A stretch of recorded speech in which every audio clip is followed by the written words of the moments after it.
Hi and welcome back to a video. Today I'm going to be talking about my computer setup, right? So a lot of people have been asking questions about, what kind of computer should I get for music production, and they're all going on about the new M4 Max compared to the M Pro, MBook Pro, MBook Air, and all the rest of it, right? Now, I recently got this MacBook Air M3 just before the M4 came out, and I did it on purpose. I didn't want to wait for the M4 because what the configuration what I got was the 512 gigabyte hard drive and unified RAM memory of 16 gig, and it was really cheap because the M4 was already announced, so I knew it was coming out, and so people were selling them off cheap. I got this for €900 and brand new, unopened in the box. Someone had it for a Christmas present or something and was a Windows person, was a gamer, and had it for as a present, sold it in the box, unopened, perfect condition, really great computer. Yeah, so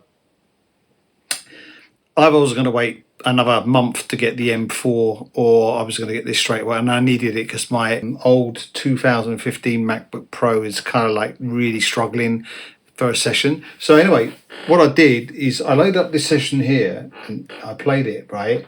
I did some screenshots of this session, and I got it on here as well.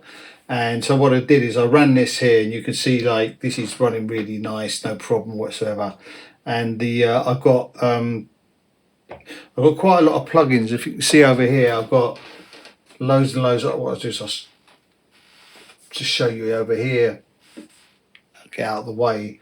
A lot of plugins here. I've got amps, pedal board amps. So I've got like an amplifier on it. What I'll do is I'll just take this off so you can see the plugins, because I usually put them over here. But anyway, there's stuff going on. So I've got an amp on there.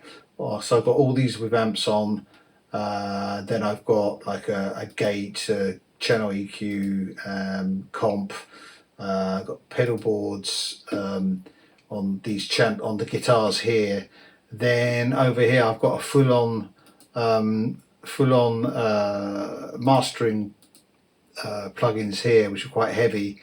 I've got some UAD stuff, and then I've got the console one over here as well. It comes up there, but also it comes up here.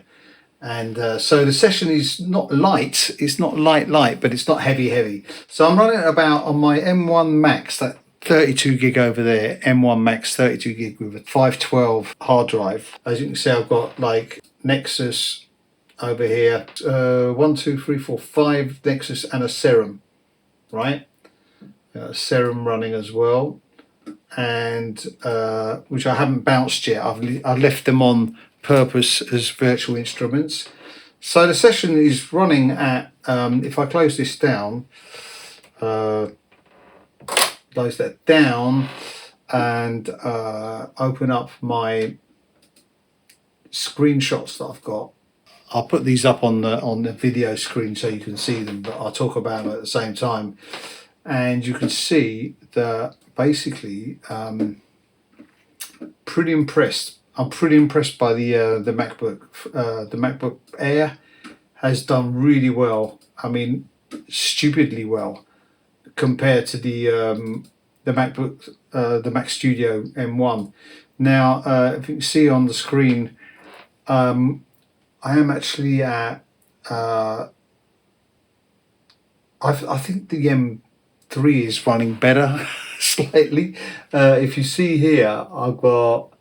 Hold up, let me just put this in next to each other, and I'll put this up on the screen. When I edit the video, I'll do some screenshots of this so you can see it better on the video.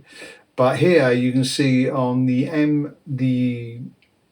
Mac Studio M1 Max, it's running at about 25%. So you've got user at 1740. This is the exact same spot. I took these at the same spot in the session, and the idle was at 77, so there's some stuff going on, and the user memory is CPU is at 17.4, and the system's at 4.91, right? And then you can see this is the processing threads. I've got 10 on. I leave them all on because it seems to work better for me.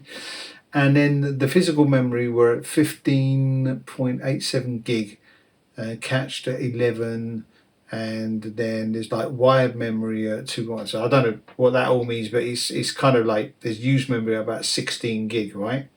But there is the it does use a bit of memory for other stuff. Maybe there's more stuff on this computer, so that's kind of like there's stuff going on there, I'd say. And on the M3, this has got 10 gig of memory being used for out of 16, and cache file that's 5, and the CPU is at 18.9, so nearly 19, and system at 2.7. So yeah, 17.4 and 18.9.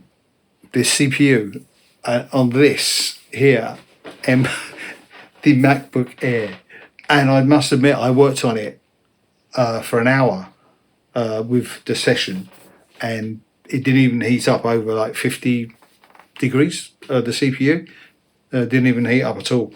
It was like completely cold. So yeah, so my take on the M1 Mac Studio versus the M3 MacBook Air, pretty similar. Pretty similar as far as like audio production is concerned. Slightly more powerful the M1, or obviously it's a bigger system, but this is more modern, so obviously it holds out really good. So if you're looking to buy something to do sessions that are about 100 tracks with 100 and something plugins on, big plugins, you're okay. It can handle it. It can handle it. And this is a real life situation here. It's not like a benchmark thing. This is real life working, doing music and stuff with it. So there you have it. Yeah, that's my take on the my computer setup. And if you're thinking of getting a MacBook Air M4 for music production, I don't see how you can go wrong. Honestly, I mean, you can probably have like 300-400 tracks in it. I don't know how many tracks you need, but you can get a pretty big system.